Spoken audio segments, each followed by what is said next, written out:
오늘 우리에게 주시는 하나님의 말씀은 디모데후서 2장 1절에서 13절 말씀입니다. 내 아들아, 그러므로 너는 그리스도 예수 안에 있는 은혜 가운데서 강하고 또 내가 많은 증인 앞에서 내게 들은 바를 충성된 사람들에게 부탁하라. 그들이 또 다른 사람들을 가르칠 수 있으리라. 너는 그리스도 예수의 좋은 병사로 나와 함께 고난을 받으라. 병사로 복무하는 자는 자기 생활에 얽매여 있는 자가 하나도 없나니 이는 병사로 모집한 자를 기쁘게 하려 함이라. 경계하는 자가 법대로 경계하지 아니하면 승리자의 관을 얻지 못할 것이며 수고하는 농부가 곡식을 먼저 받는 것이 마땅하니라. 내가 말하는 것을 생각해 보라. 주께서 범사에 내게 총명을 주시리라. 내가 전한 복음대로 다윗의 씨로 죽은 자 가운데서 다시 살아나신 예수 그리스도를 기억하라. 복음으로 말미암아 내가 죄인과 같이 매이는 때까지 고난을 받았으나 하나님의 말씀은 매이지 아니하니라. 그러므로 내가 택함 받는 자들을 위하여 모든 것을 참음은 그들도 그리스도 예수 안에 있는 구원을 영원한 영광과 함께 받게 하려 함이라. 미쁘다 이 말이여. 우리가 주와 함께 죽었으면 또한 함께 살 것이요 참으면 또한 함께 왕 노릇할 것이며 우리가 주를 부인하면 주도 우리를 부인할 것이라. 우리는 미쁨이 없을지라도 주는 항상 미쁘시니 자기를 부인하실 수 없으리라. 기독교는 역설적인 종교라고 말하곤 합니다. 죽어야 살고 고난을 받아야 영광을 얻을 수 있고 넓은 길이 아닌 좁은 길을 가야 하는 이런 가치를 두고 있습니다. 세상의 기준으로 보면 이해할 수도 납득할 수도 없는 이런 가치들이죠. 오늘 본문에 나온 바울은 아들뻘 되는 이 디모데에게 다음과 같이 조언하고 있습니다. 너는 그리스도 예수의 좋은 병사로 나와 함께 고난을 받으라. 고난을 받으라 라고 권면하고 있습니다. 또 10절에서는 모든 것을 참음으로 영원한 영광을 받게 된다라고 말하고 있습니다. 그러므로 내가 택함 받은 자들을 위하여 모든 것을 참음은 그들도 그리스도 예수 안에 있는 구원을 영원한 영광과 함께 받게 하려 함이라. 또한 11절에서는 죽어야 산다라고 말하고 있습니다. 미쁘다 이 말이요. 우리가 주와 함께 죽었으면 또한 함께 살 것이요. 자, 이게 과연 무슨 말일까요? 고난을 받고 모든 것을 참아야 하며 주와 함께 죽어야 하지만 살 수 있다고. 왜 바울은 이제 막 사역을 시작하는 이 디모데에게 이렇게 조언을 하고 있는 것일까요? 바울은 좋은 말로 격려하고 응원하며 조언할 수도 있었습니다. 그러나 바울은 그렇게 하지 않았죠. 앞으로 디모데가 사역하면서 이 겪게 될 이 아픔과 고통과 이 고난을 미리 예견하며 있는 그대로 말하고 있습니다. 왜냐하면 여기에 기독교의 복음의 진리가 숨어 있기 때문이죠. 바울은 이 기독교의 역설적인 이 진리를 가감없이 디모데에게 전해주고 있습니다. 그러면서 복음을 위해 고난을 받는 삶을 설명하기 위해서 세 가지 비유를 들고 말하고 있습니다. 병사, 그리고 경계하는 자, 농부가 그것이죠. 먼저 3, 4절을 보겠습니다. 너는 그리스도 예수의 좋은 병사로 나와 함께 고난을 받으라. 병사로 복무하는 자는 자기 생활에 얽매여 있는 자가 하나도 없나니 이는 병사로 모집한 자를 기쁘게 하려 함이라. 좋은 병사는 고통스러운 이 훈련을 견디고 통과해야만 나올 수 있습니다. 전쟁이 일어나고 목숨이 왔다 갔다 하는 이런 위험천만한 이런 상황에서 좋은 병사란 누구일까요? 자신을 지키고 동료를 지키며 맡은 바 임무를 충실히 이행하며 우리 아군의 승리를 가져다 주는 것이 바로 좋은 병사일 것입니다.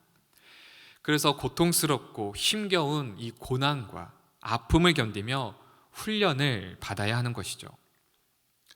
두 번째로 경계하는 자를 말하고 있습니다. 5절입니다. 경계하는 자가 법대로 경계하지 아니하면 승리자의 관을 얻지 못할 것이며.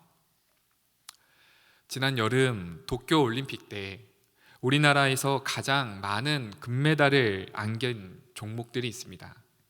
양궁과 또 펜싱이죠. 그런데 그거 아십니까? 우리나라 선수들이 워낙 이 양궁과 또 펜싱을 잘해서 금메달을 독점하지 못하도록 규정을 조금씩 바꾸고 룰을 조절하기도 했답니다. 그런데 그렇다고 해서 그 규정과 룰을 무시하고 자기 마음대로 대회를 준비하고 경기를 치른 사람은 아무도 없을 것입니다. 그 규정과 그 룰에 맞춰서 시합을 준비하고 계속해서 연습하고 또 연습하죠. 그래서 그 바뀐 규정과 법규대로 진행하며 진정한 승리자를 얻게 되는 것입니다. 이 규정을 어기면서 결코 메달을 받지 못하고 실격 처리가 되는 것이죠. 마지막으로 농부를 예로 들고 있습니다. 6절입니다. 수고하는 농부가 곡식을 먼저 받는 것이 마땅하니라. 열매만큼 가장 정직하게 수확할 수 있는 건 없을 것입니다. 땅은 심는 만큼 거두게 되죠. 농부는 한 해 동안 최선을 다해 열심히 씨를 뿌리고 땀을 흘려가며 농작물을 키웁니다. 그리고 그 수고함과 또 열심으로 인해서 많은 곡식을, 열매들을 얻게 되는 것이죠. 이 세 가지로 제시되는 인물들의 공통점이 있습니다. 바로 고난이라는 것이죠. 병사도 고난을 받고 이 아픔과 이 고통스러움 속에서 성장하며 또 승리할 수 있었습니다. 경기하는 자도 이 시합에 맞는 규칙과 룰을 따라 뼈를 닦는 그런 고난의 시기를 지나서 승리를 경험하게 되죠. 농부들도 마찬가지입니다. 고난을 통해서 귀한 열매를 얻게 됩니다. 바울은 이 복음을 인해서 이 복음을 감당해야 하는 이 고난은 이들이 원하는 것을 얻는 과정에서 반드시 필연적으로 맞닥뜨린 것이라고 말하고 있습니다. 복음 안에서 사명을 감당하기 위해서는 마땅히 고난을 받아야 한다라고 말하는 것이죠. 고난을 통해 하나님을 기쁘시게 하고 승리의 면류관을 얻으며 열매를 얻게 되는 것입니다. 사랑하는 성도 여러분, 고난을 받는다는 것에 두려움이 없길 소망합니다. 복음을 믿고 그 길을 걷는 자라면 누구나 고난을 받을 수 있기 때문에 왜 나만 겪는 고난이냐고 낭망할 필요가 없다는 것이죠. 어차피 받게 되는 고난이라면 이 고난을 통해서 그 뒤에 있을 귀한 승리와 열매를 맺기는 그런 마음으로 오히려 자기 자신을 더 연단하며 나아가야 할 것입니다. 10절입니다. 그러므로 내가 택함 받는 자들을 위하여 모든 것을 참음은 그들도 그리스도 예수 안에 있는 구원을 영원한 영광과 함께 받게 하려 함이라. 그래서 바울은 이 고난을 끝까지 참고 견디고 인내하며 찬란한 그 영광을 받기를 권면하고 있는 것이죠. 사랑하는 성도 여러분, 고난받기를 두려워하지 마시기 바랍니다. 고통의 순간에도 찬란한 영광의 그 마지막이 있기 때문이죠. 이 고난이 그 영광의 앞날을 앞당길 수 있습니다. 바울은 디모데에게 복음의 길을 가는 것은 반드시 고난을 수반한다는 사실을 정확하게 알려주고 있습니다.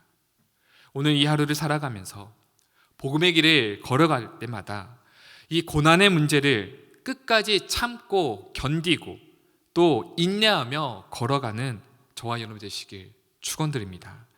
그리하여 훗날 그 믿음의 길을 다 걷고 나서 잘하였도다 충성된 종아, 이런 칭찬을 받으며 예수 안에 있는 그 구원을 영원한 영광과 함께 받는 저와 여러분이 되시길 주님의 이름으로 축원드립니다. 이 시간 말씀을 생각하시면서 기도하겠습니다. 주님, 믿음의 길을 가며 복음의 길을 걸어갈 때마다 찾아오는 이 아픔과 고통과 이 고난 앞에서 주저앉거나 무너지지 않게 하여 주시옵소서. 끝까지 믿음의 길을, 이 복음의 길을 걸어가게 하여 주시옵소서. 때론 병사와 같이, 때론 경계하는 자와 같이, 때론 열매를 거두는 농부와 같이 끝까지 고난의 길을 참고 견디며 완주하는 성도 되게 하여 주시옵소서. 이 시간 말씀을 생각하시면서 통성으로 기도하겠습니다. 거룩하신 아버지 하나님, 감사드립니다. 오늘도 우리에게 귀한 생명과 사명과 섬길 수 있는 교회를 허락하여 주심에 감사드립니다. 복음의 길을 걷다 보면 끝까지 않는 고난의 문제 앞에서 주저하고 싶고 포기하고 싶을 때가 참 많이 있습니다. 하나님을 하겠다고 기쁨으로 순종하며 결단하며 나아가지만 현실은 너무나도 고통스럽고 너무나도 이 고난 앞에 이 아픔이 있어서 너무나 힘이 들 때가 참 많이 있습니다. 주님, 이 모든 고난의 순간들 속에서 끝까지 믿음을 잃지 않고 참고 견뎌 승리를 경험하게 하여 주시옵소서. 내가 주와 함께 죽고 또 주와 함께 살아나 그 구원의 기쁨을 영원한 영광과 감사로 고백하며 살아가게 하여 주시옵소서. 이제는 우리 구주 예수 그리스도의 은혜와 하나님 아버지의 무한하신 사랑하심과 성령의 내주교통 충만하심이 오늘 이 새벽 고통과 고난의 상황 속에서도 끝까지의 복음의 길, 순교자의 길을 살아가기로 다짐하는 모든 성도님들 머리 위에와 그들의 가정과 기업과 비전 위에 지금으로부터 영원토록 함께 오시기를 간절히 축원하옵나이다. 아멘.